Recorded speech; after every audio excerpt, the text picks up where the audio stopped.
Writing task 2, ক্যামব্রিজের শেষে পিছনে দেখবা অনেকগুলো স্যাম্পল রাইটিং আছে, 7, 6.5, 7.5। ওইখান থেকে একটা টপিক নিবা। টপিক বলতে কি রকম, মানে কি টপিক বলছে সেই টপিকটা নিলা।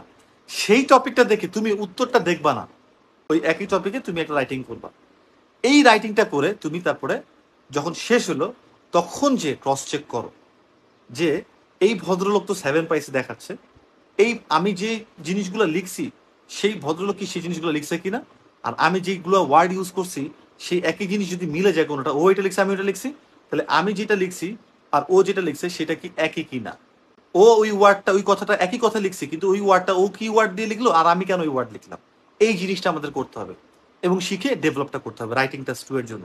রাইটিং টাস্ক 1 ও সেম জিনিস, যে ও এই সেন্টেন্সটাকে এই প্যাটার্নে লিখছে আমি কেন এই সেন্টেন্সটাকে এই প্যাটার্নে লিখছি। সো এই জিনিসটা খুবই ইম্পর্টেন্ট রাইটিং টেস্ট এর জন্য। এইভাবে করে আমরা রাইটিং টেস্টটাকে অনেক বেশি ইমপ্রুভ করতে পারি।